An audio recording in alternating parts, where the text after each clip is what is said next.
Nathan Williams is being escorted out of the building by two security guards. His hands tremble holding a cheap cardboard box with 15 years of life inside it. A mug with his children's names. A faded photo.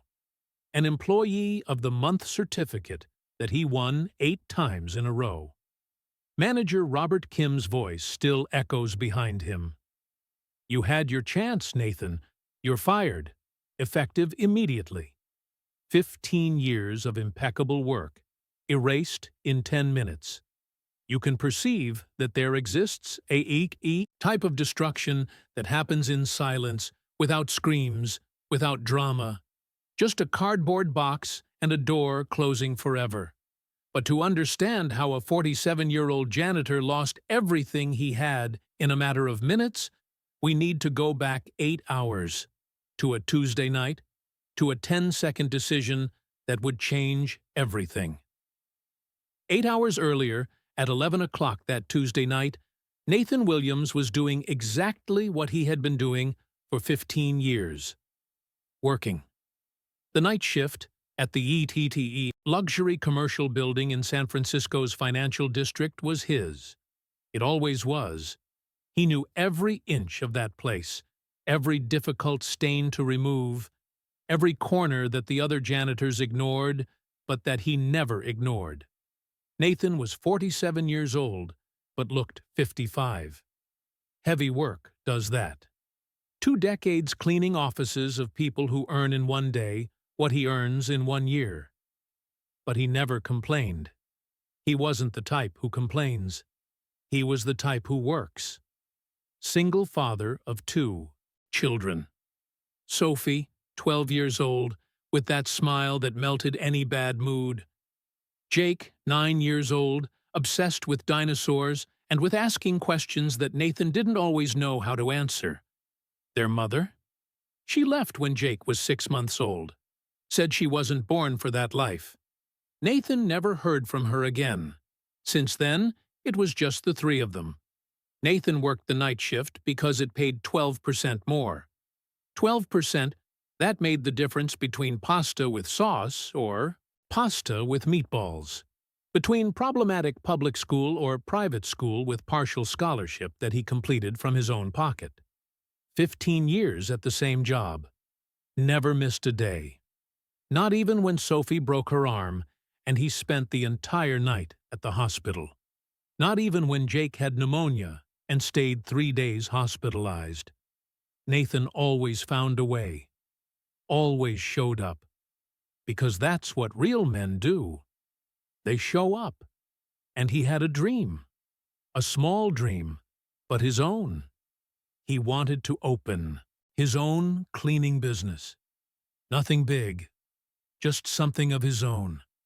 Where he would be the boss, not the employee. Where he could give opportunity to people like him. People who work hard but never receive a chance. 5 years ago, he started saving money. Every extra cent went into a savings account that he didn't even dare touch. $23,000. 5 years of sacrifice transformed into numbers on a screen. It was almost enough. Almost. 6 more months, maybe a year, and he could start. But that Tuesday night, at 11:07, while cleaning the building's underground garage, Nathan had no idea that the next 10 seconds would change absolutely everything. The sound of tires screeching on asphalt echoed through the empty garage. Nathan looked up. A luxury car, black, dark windows, entered at high speed through the ramp. Right behind, 3 black SUVs. The luxury car braked abruptly in the private parking spot on level P7. The door opened. A man exited quickly. Cap. Covering his face, hood raised, tense movements of someone being chased. Nathan recognized immediately. Stephen Curry, the basketball player. Everyone in San Francisco knew that face, even when he tried to hide it. The 3 SUVs stopped right behind, blocking the exit. Doors opened. 7 men exited, cameras raised, flashes exploding. Paparazzi. And they weren't asking permission. They were invading. "Stephen! Stephen! Look here! Is it true you fought with the coach? Talk about the divorce. Stephen!" Curry tried to walk quickly toward the private elevator, but the paparazzi surrounded him, aggressive, insistent, pushing cameras inches from his face. One of them physically blocked the path. Nathan saw everything, saw the exhaustion on Curry's face, saw something more. Desperation, even fear. And he saw that the paparazzi had crossed the line. They weren't on public street. They were on private property. They were surrounding a man clearly exhausted. Doing the right thing was never easy, but it never cost as much as it was about to cost. Nathan dropped the mop, walked toward the group, heart beating hard, hands sweating. He wasn't security. He wasn't police. He was just a 47-year-old janitor who earned $30,000 a year. But he knew what was right. "Guys, this is private property." His voice came out firm, despite the nervousness. "You need to leave. Now." One of the paparazzi laughed. "Who are you? His personal hero?" "I'm the janitor, and this is private property. You're trespassing. Leave, or I'll call the police." "Call them then, old man. Let's see who arrives first." They continued, ignoring Nathan, pushing even closer to Curry, who was now visibly distressed. One of the paparazzi bumped into Nathan hard. Purposeful. Testing. It's impossible not to feel when the world forces you to choose between right and safe. Nathan made his choice, placed himself physically between the paparazzi and Curry, opened his arms, blocking. I said, "Leave. Now." "Or what, old-timer? Or I'll make you leave." One of them pushed Nathan on the shoulder. Hard. Nathan didn't move. Another pushed again. Nathan held firm. Then one of them tried to pass him by force, pushing with his shoulder. Nathan reacted, used his hands to push the man back, not with violence, but with firmness. "Leave. Now." The cameras captured everything. That moment. Nathan pushing. The paparazzi staggering theatrically backward. Perfect angle to make it look like aggression. "That's assault! You touched me! I'm filming everything!" But Nathan had bought time. Curry managed to reach the private elevator. The doors closed. He was safe. The paparazzi turned to Nathan, furious. "You're going to regret this, man. You'll see." They left.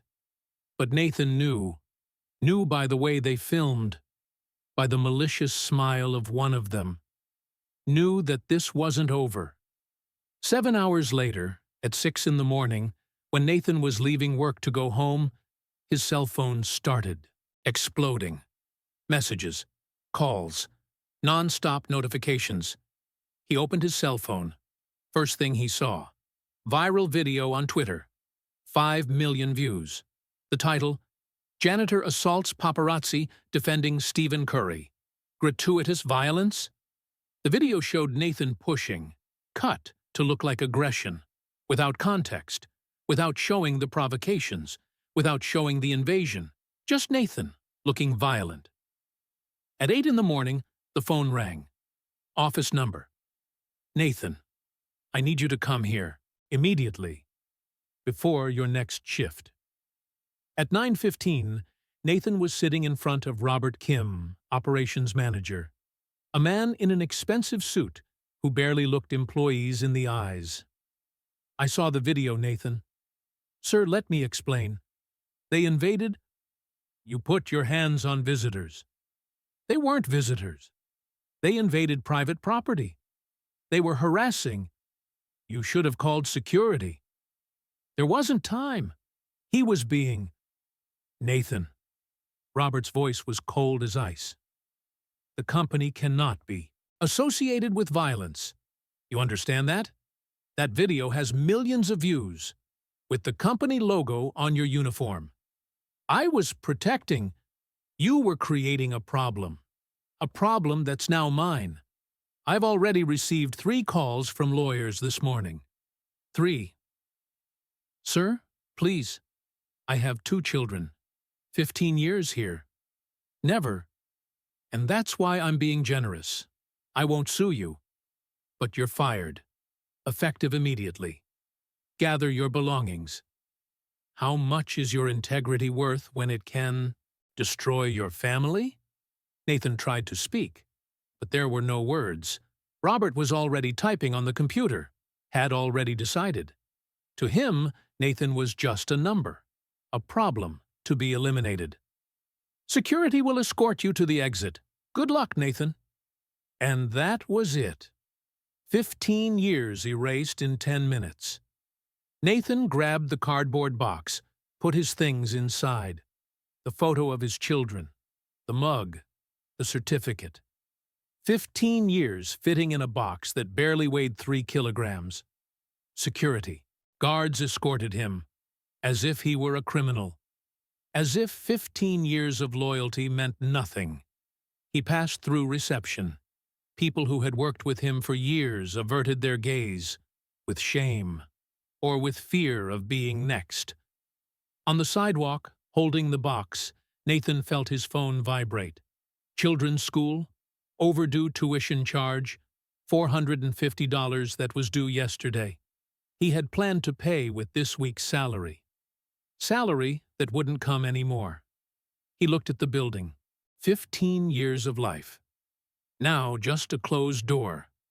Doing the right thing was never easy. But it never cost this much.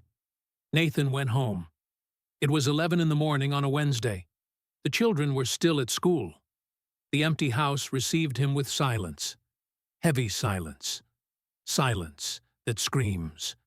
He opened the laptop on the kitchen table, typed his own name on Google. The video appeared immediately, now with 8 million views. The comments were a war. Hero, paparazzi are parasites. This janitor is everything wrong with the country. Gratuitous violence. Curry should give him a job. He should be arrested.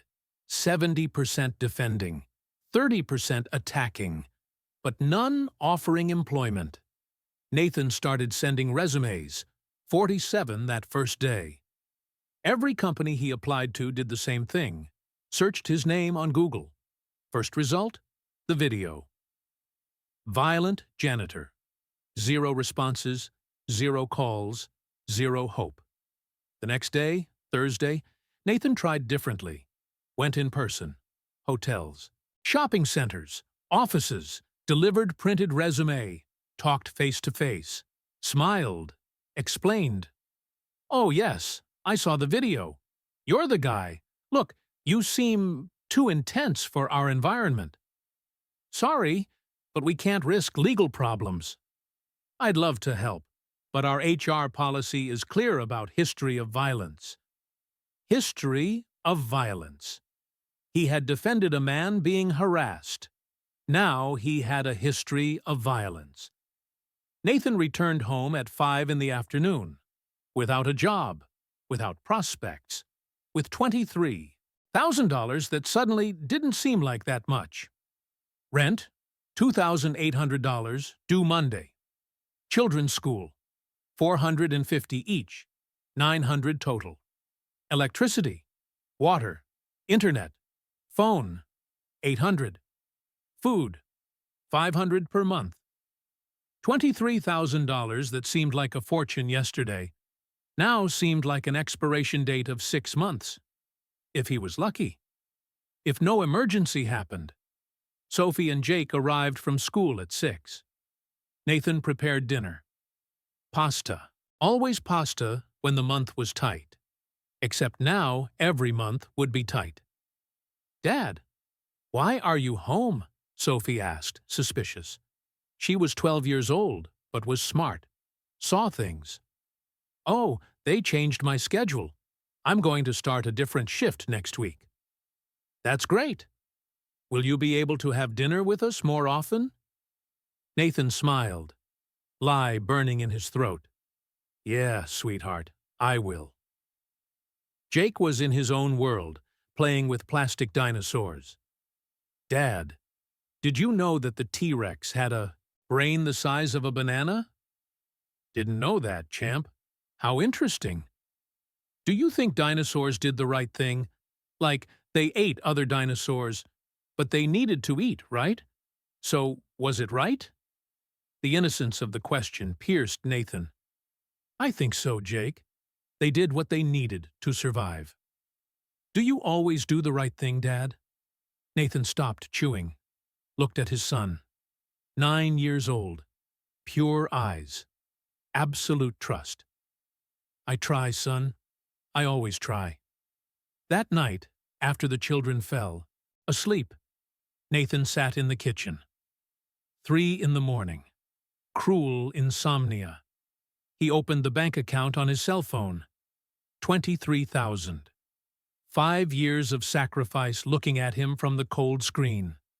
He calculated, recalculated. No matter how he did the math, he arrived at the same number. 6 months. Maybe 7 if he was lucky. After that, what? Sell the apartment? Move the children from school? You can perceive that there exists a type of desperation that doesn't scream, that doesn't cry, that just sits alone at 3 in the morning doing math that never adds up. Should he have turned his back?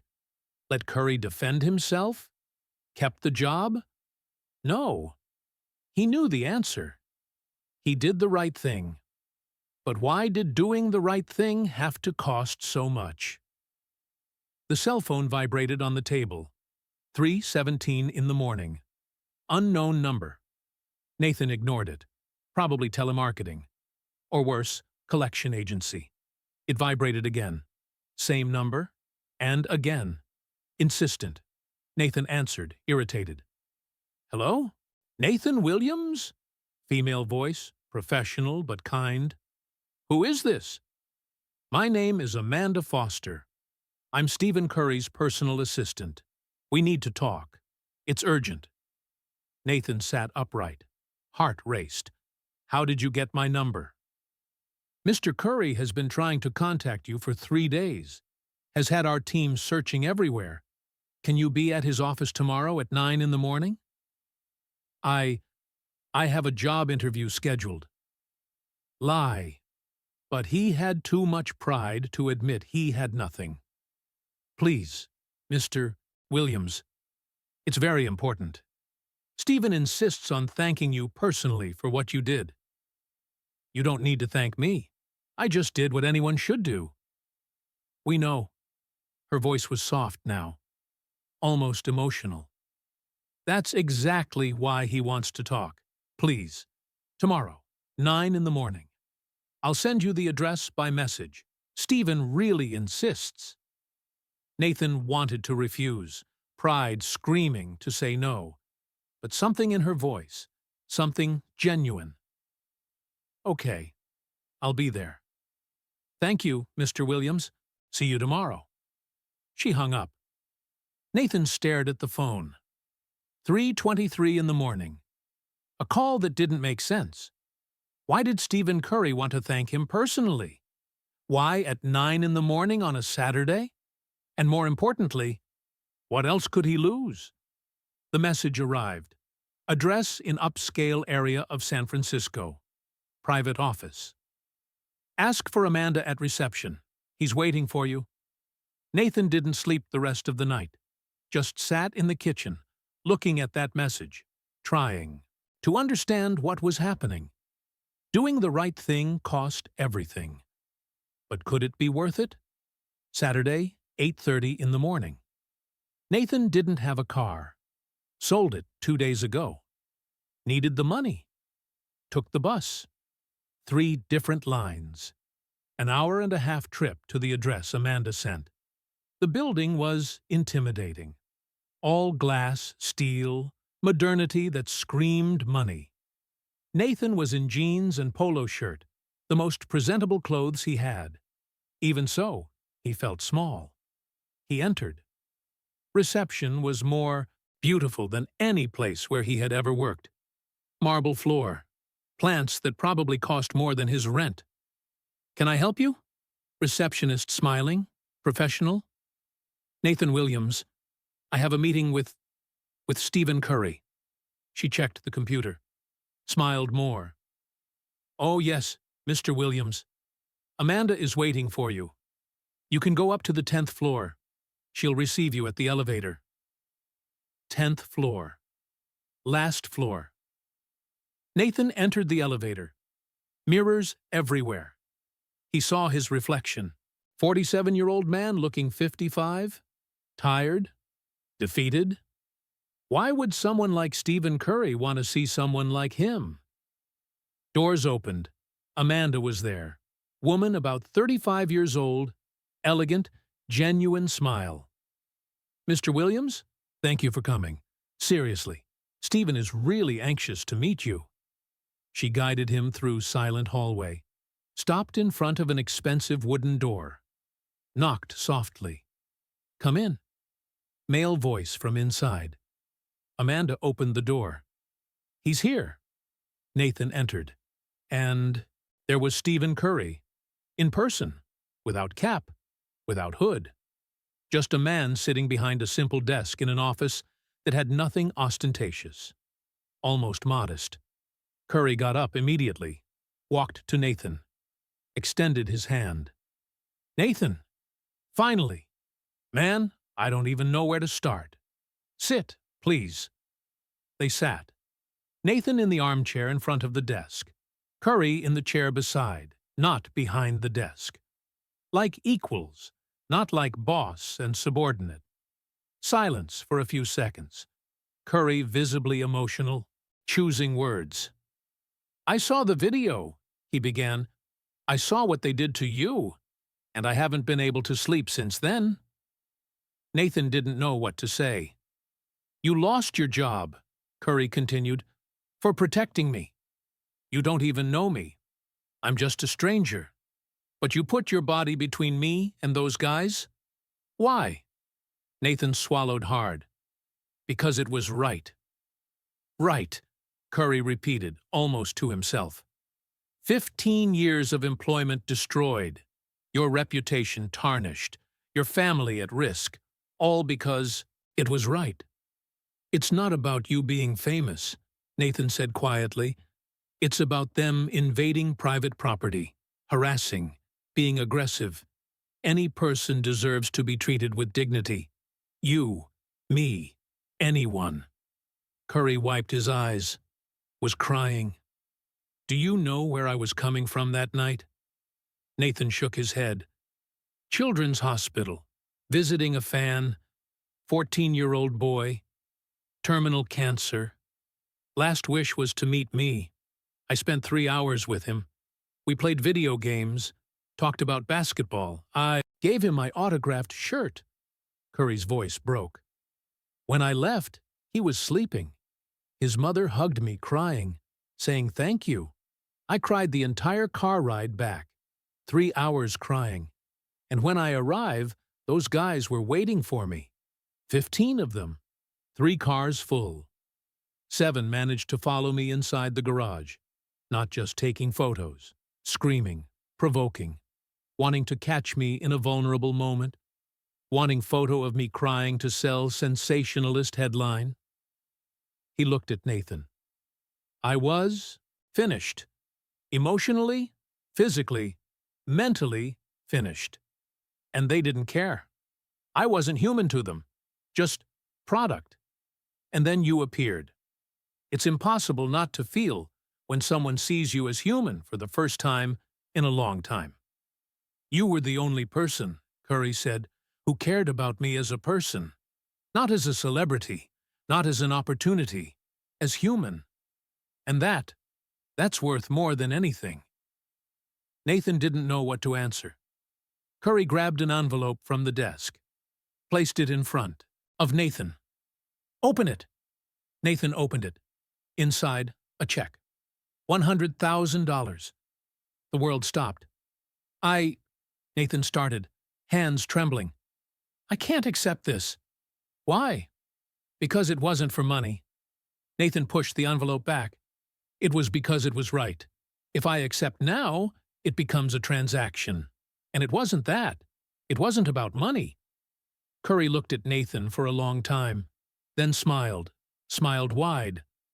That's exactly why you need to stay. Stay? Nathan confused. Nathan, I'm not offering you charity. I'm offering you a job. Job? Curry stood up, started walking around the office. I'm opening a community institute in Oakland, place for underprivileged children to have access to quality education. Sports, arts, mentorship, everything free. I'm going to invest $5 million in this. He stopped, looked at Nathan. I need someone to run operations, director of operations, someone with integrity, someone who knows hard work, someone who puts principles above convenience. Nathan laughed nervously. I'm a janitor, didn't even finish high school, don't know how to run an institute. But you know what's right. Curry sat again. And that I can't teach. I can train management. I can train leadership. But I can't train character. You proved in 10 seconds who you are. Most people don't prove that in 10 years. Curry, I have 2 children. I can't risk. Salary $85,000 a year. Curry interrupted. Complete benefits. Health plan for you and family. Education assistance for your children. Start Monday if you want. Nathan couldn't breathe. Why? Why are you doing this? Because you gave me something money can't buy. Dignity.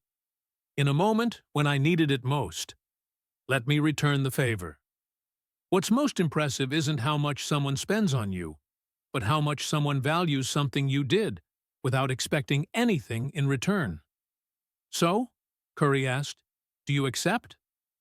Nathan looked at the man in front of him, saw sincerity, saw purpose, saw opportunity. I don't know how to lead an institute. But you know, right? And you know difficulty. You've already lived what these children live. That's worth more than an MBA. The rest we learn together. My team will train you. I'll train you. I'm not going to throw you alone into this. Nathan thought about his children. Thought about the $23,000 that wouldn't last 6 months. Thought about Sophie asking if he would get another job. Thought about Jake asking if he always does the right thing. Yes, he said quietly, then louder. Yes, I accept. Curry stood up, hugged Nathan, real hug, not social, hug of genuine gratitude. Thank you for accepting. Thank you for existing. And thank you for reminding me that good people still exist. Doing the right thing cost everything, and returned more than Nathan could dream. Monday, 9 in the morning. Nathan entered the building that would be the institute, still under construction, but already impressive. Gymnasium, computer room, library, arts room, everything being built with purpose. Team was already there, 10 people. Amanda introduced him. Everyone, this is Nathan Williams, our new director of operations. They applauded. It wasn't protocol. It was genuine. All of us saw the video, a woman said. You're a hero. I'm not a hero. Just did what had to be done. Exactly. Curry appeared. And that's why you're here. First weeks were intense. Nathan learning administration, people, management, budget, planning. Curry was right. Team trained him with patience, without judgment. And Nathan discovered something. He was good at this because he cared about every detail. As a janitor, he took care of every corner. Now he took care of every aspect of the institute.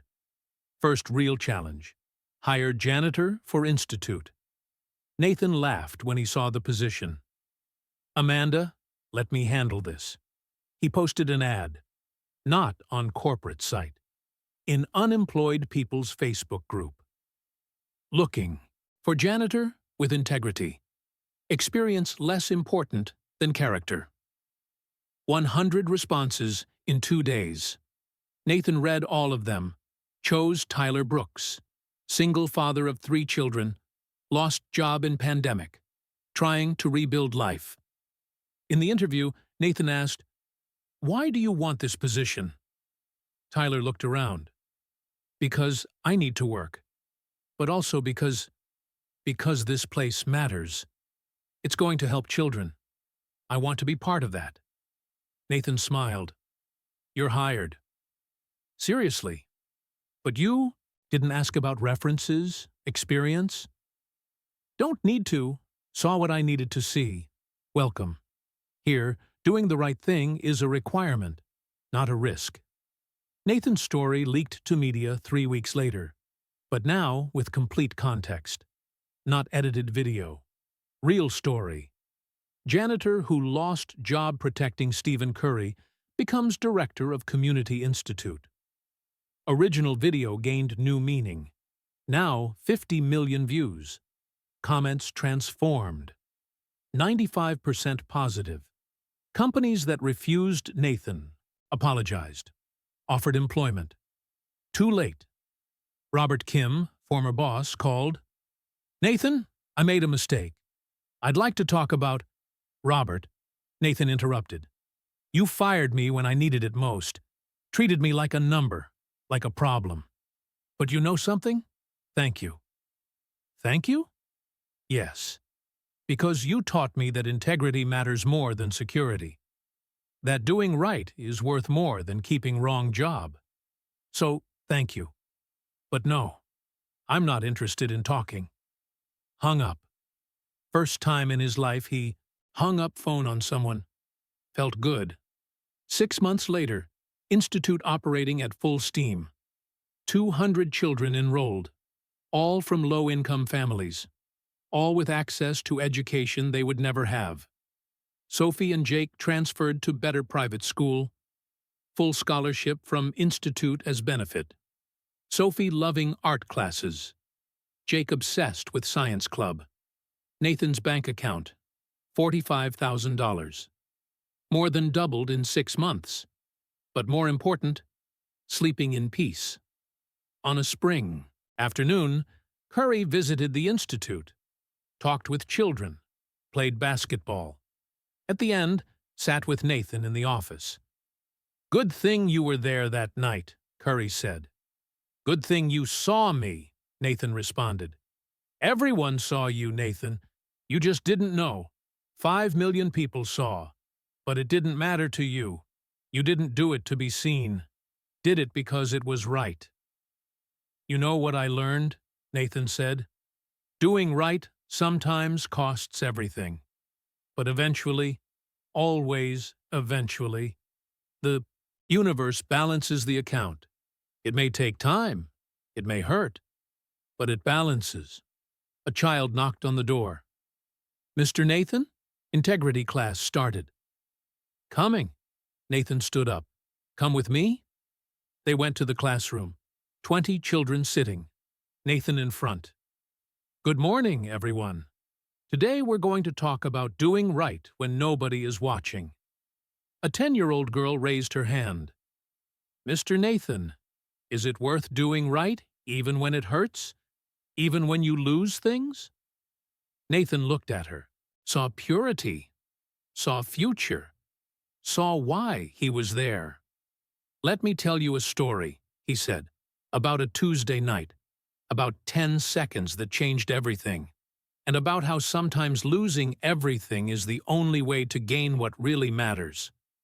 Children leaned in, attentive. "It all started when I had to choose between security and integrity. You can perceive that the greatest gifts are not those wrapped in beautiful paper. They are those built upon difficult choices, genuine sacrifice, and faith. That doing right eventually pays off." Original video now studied in universities. Ethics case. How media distorts. how context matters, how people judge before knowing complete story. Curry Community Center opened 3 branches: Oakland, San Francisco, San Jose. 1,000 children served, 20 employees, all chosen not by resume, but by character. Tyler Brooks became cleaning supervisor, managing team of 5, salary tripled. But more important, he runs mentorship program for single parents. Because I know how hard it is, he says. I know you need more than money. You need hope. Nathan continues riding bus to work. Could buy new car, easily, but doesn't buy. Why? Sophie asked once. Because I never want to forget where I came from. Never want to forget that it cost. Never want to forget that every choice has a price. But was it worth it? Nathan looked at his daughter. 12 years turning 13. Safe. Happy. Studying at school he could never afford. Taking art. Classes she loves. Looked at Jake. 9 years old. Almost 10. Still obsessed with dinosaurs. But now also learning programming. Talking about college as certainty. Not impossible dream. Worth every second. Naturally, this leads us to the only truth that really matters. Doing right always has a price. But not doing it costs your soul, costs your peace, costs who you are. And in the end, when everything is counted, when sleepless nights and impossible bills and moments of desperation are weighed against waking with purpose and transformed children and life with meaning, there's no comparison. Nathan lost his job, but found purpose. Lost security, but found integrity. Lost $23,000 in potential, but built legacy worth millions. Because, in the end, great things really happen when nobody is watching. But the greatest things happen when you do right, even knowing it will cost everything, even knowing it will hurt, even knowing nobody will applaud in the moment.